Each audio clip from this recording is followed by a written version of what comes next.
Here are some gathers which have been NMO corrected, but have some residual move out that could also be removed. Turning on the amplitude graph clearly shows the non-parabolic nature of the events, and so I would like to apply a non-parabolic correction. The gathers have been muted, but there's a little bit of NMO stretch remaining in the shallow far offsets. I will start by calculating a 50-degree angle mute and displaying it over the gather. I will use this mute to limit the range of my RMO calculations. To start RMO picking, we'll need an episode. Click on Imaging, create a new episode, give it a name. Select the episode and create some new RMO picks. Type a name that reflects the picking type. Select the gathers volume. There are 3 types of RMO picking: parabolic, non-parabolic, and effective eta. Select non-parabolic and click OK. Adjust the parameters panel size to see the values more clearly.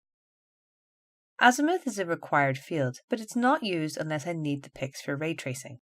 For this RMO example, we'll use 0 degrees. I can limit the calculations with inner and outer mutes. This is where I choose that 50-degree angle mute.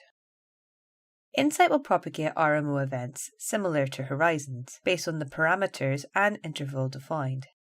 The analysis window is determined by a top and base value, defined by horizons or constants. I will run mine from 1000 milliseconds to 4000 milliseconds, the end of the trace. Each set of RMO picks can have different display settings and colours, handy if you need to compare results.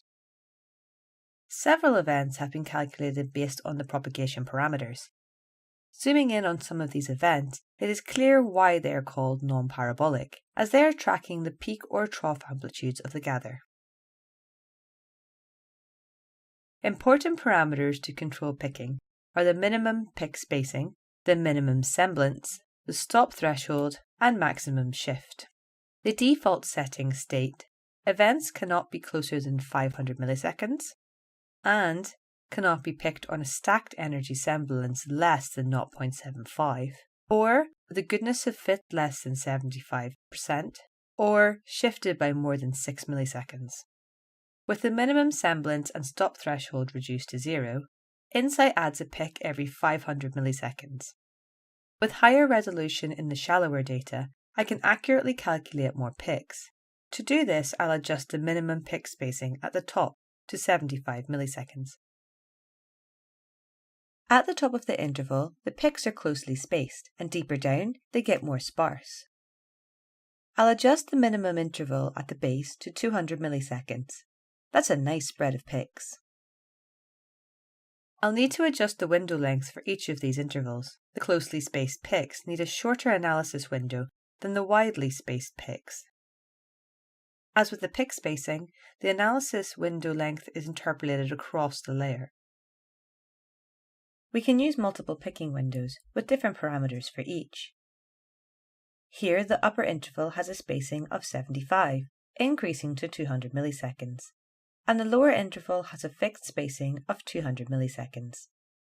With the minimum pick spacing set correctly, I'll adjust the minimum semblance to 0.7 and the threshold to 70 at the top of the interval, interpolated to 0.6 and 60 at the base, to exclude any low confidence picks. Reducing the minimum event length to 25% introduces those events that cannot be picked across the entire gather. I will zoom in to QC the picks. Applying a smoothing radius smooths the final pick by the amount specified.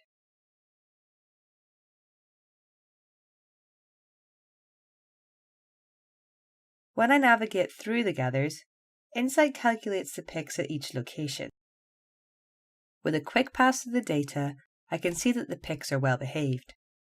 Great. These picks look ready for the shifts to be calculated. I'm done here.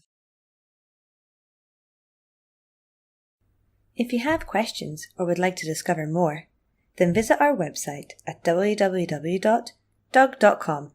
And remember, have fun with Insight.